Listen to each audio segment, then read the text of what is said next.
Lord Krishna's miracle. After all the people and animals had stood under the covers of Govardhan Hill in a miraculous show of strength, Lord Krishna lifted Govardhan Hill with one finger to make the hill form a huge umbrella. People stopped breathing in awe. A small boy had lifted a mountain on his little finger. Everyone crowded underneath it and remained safe until the rain stopped. It poured heavily for 7 days, and Krishna stood still lifting the hill all that time. Lord Indra was amazed by the powers of Krishna and ordered the clouds to retreat. As he saw this, Krishna said, "We need not worry now.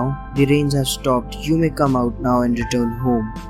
When everyone had come out of their shelter, Lord Krishna reinstalled the mountain in its original place. Lord Indra was shocked to see this. He couldn't believe that a little boy could perform such a miracle.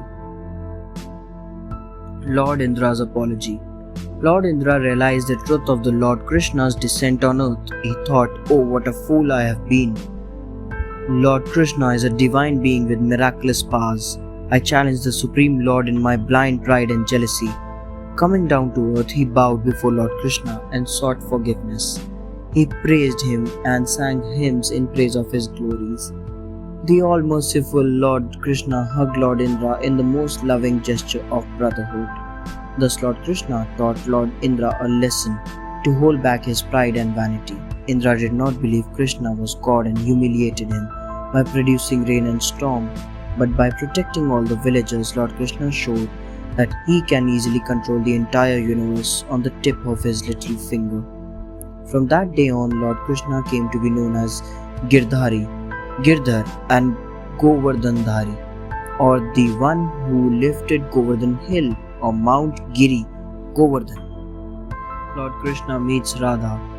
One day Nanda, the chief of the cowherds, received an invitation from Vrishbhanu to visit his family. Nanda, along with his wife Yashoda and Lord Krishna, went to visit them. Vrishbhanu had been King Suchandra in his previous life. As a king, Vrishbhanu and his wife Kalvati had received a boon from Lord Brahma that a daughter named Radha would be born to them in another life. Radha was the incarnation of goddess Lakshmi herself. Her fair skin shone with her inner radiance. She had long black hair and beautiful door-shaped eyes. When Lord Krishna saw the gentle and sweet Radha, he felt instant affection for her.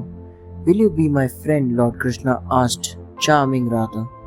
"I was hoping you would ask me that," Radha smilingly said.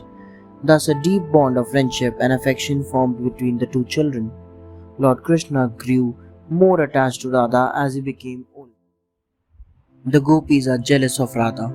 As Lord Krishna grew older, he remained very close to Radha. All the gopis who gathered around him and played with him complained, "He is always talking to Radha. Why doesn't he talk to us all the time instead?" A gopi sighed and said, "I would give anything to be Radha." As much as he liked Radha, Lord Krishna was also jealous of her fair face.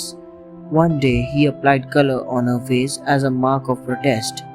Radha laughingly put color on Lord Krishna's face too.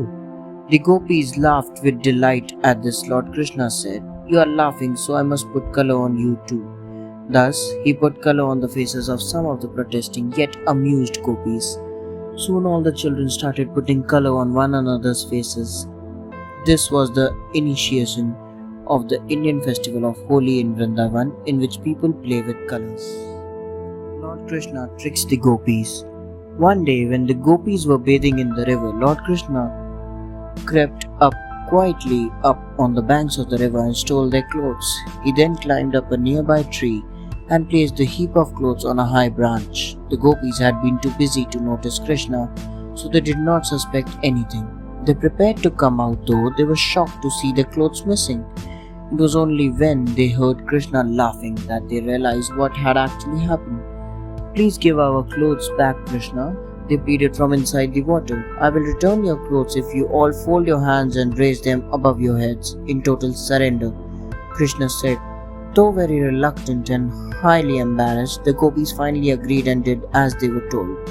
They were immediately got their clothes back. In reality, Krishna was freeing the gopis of their ego and teaching them to surrender themselves in front of the Supreme.